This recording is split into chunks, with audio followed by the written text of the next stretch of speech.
What's up, everyone? Run Cycle Strength Fitness here, getting ready to give you a walkthrough for the body weight and band workout you have programmed, part of your training plan for the mountain bike training cycle. So anyways, you're going to need, some bands. Something like this would work fine. Got some handles on it. Also some heavy bands would work really well too. And I'll include some information. There are some links actually in the training program on where to buy these things, so that you have it. If you don't have the band, no big deal. You can pretty much do everything with just your body weight.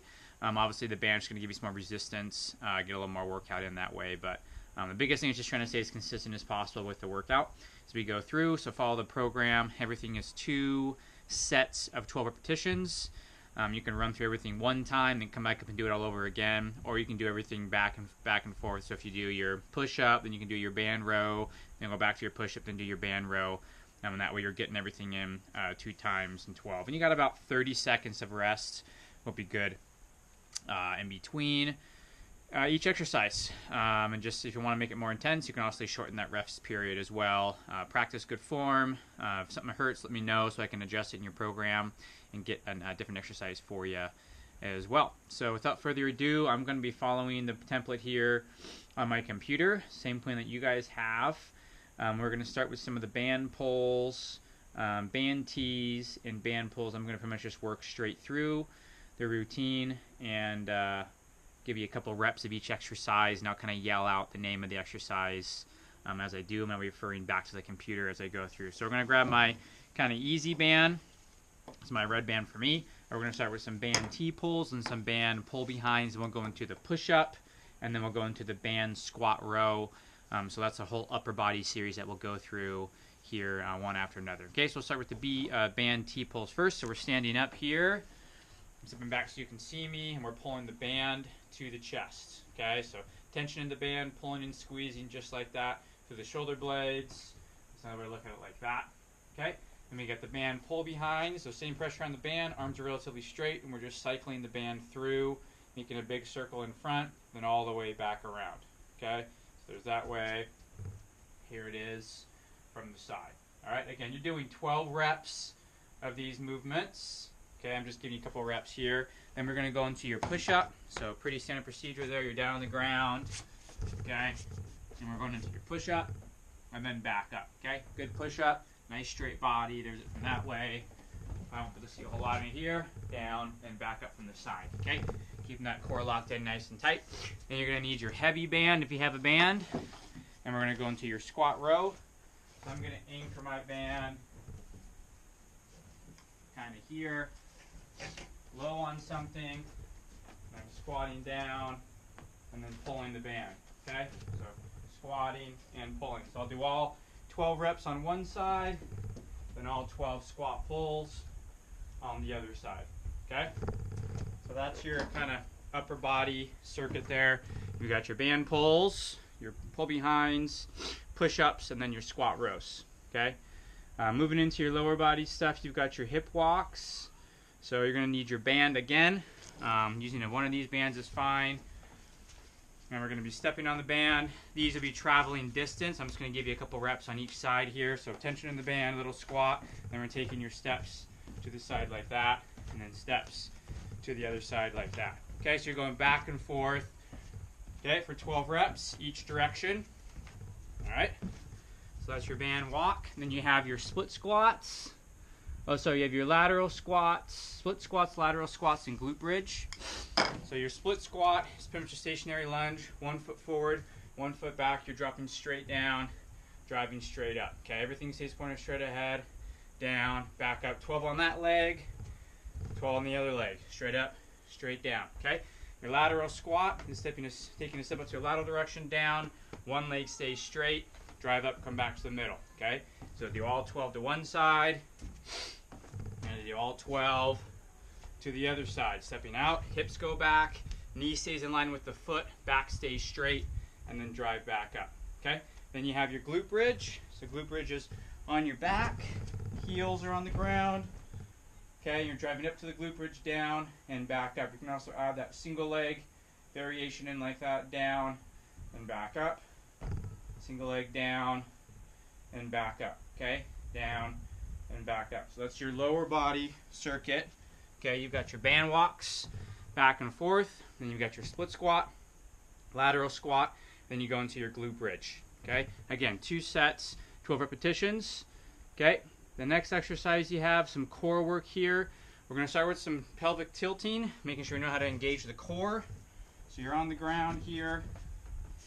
Okay, making sure the small of the back's not off the ground there, keeping the core engaged as we pull that pelvic tilt in, back up, and back down. So we're just trying to cue the core to fire up and back down, okay? Engaging the core just like that. So you should feel the core tight when you push your back to the ground, push away, and back in, okay?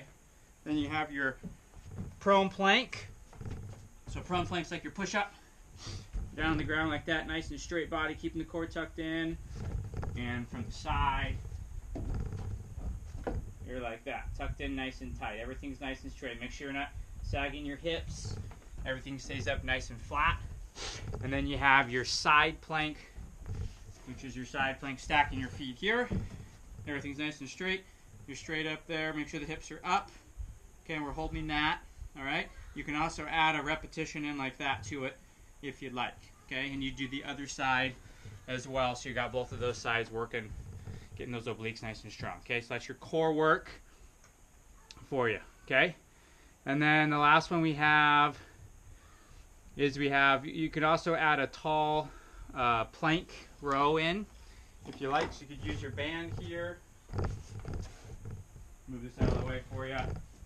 Anchoring where you were doing your squat pulls. Then you can be in a tall plank here, and then you can pull. Okay, so I'm rowing the band. So I'm in a tall plank here, and I'm pulling the band to my side. Okay, without letting my hips rotate, everything stays square and pull. Okay, if that's too much, you can always just hold your plank like that too. Okay, all right.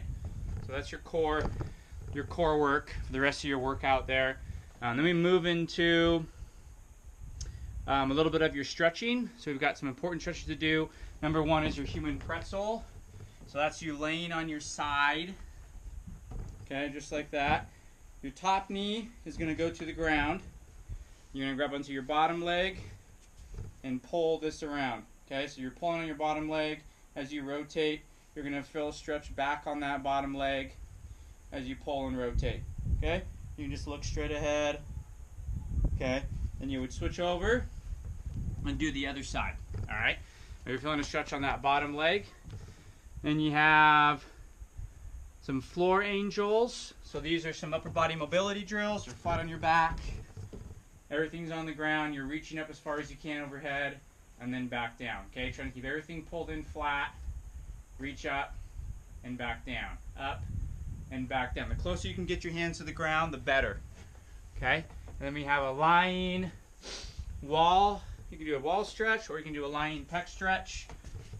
Unless you're on the ground, one hand is reaching out in front of you, and then you're rotating into that stretch. I'm stretching this hand, this arm and chest. Okay, that's a good one. The more I move this arm out, the more stretch I'm going to get in this shoulder. Okay, and of course you just switch, reach out, keep this close to the ground, and then rotate into the stretch. Okay, just like that.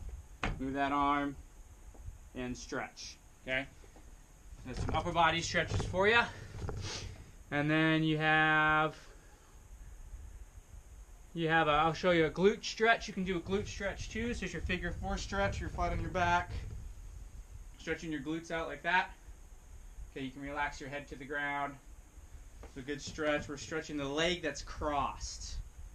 Okay, so if I'm stretching my right leg, I'm going to feel my left or my right glute, crossing my left leg, and feel my left glute stretching like that. Okay, so good stretch for your hips there.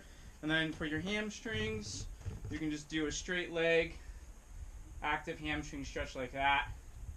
Pulling your knee to your chest, and then try to extend your leg as far as you can. Back down and back up. Okay, so like 5 reps of that. Each leg will be fine for you to get some good mobility in your hamstrings. Okay, so pretty easy, like rough, a little bit of a rough video there for you to enter program, but give it a shot, run through it. Remember the reps, 2 sets of 12 reps, 2 times these exercises, 12 reps. Get that done, practice, make sure you're mobilizing and stretching. Those are great mobility drills to do after rides as well. So give it a shot, guys. Looking forward to having you follow along the routine and get in good shape before the ride here coming up this summer. Take care.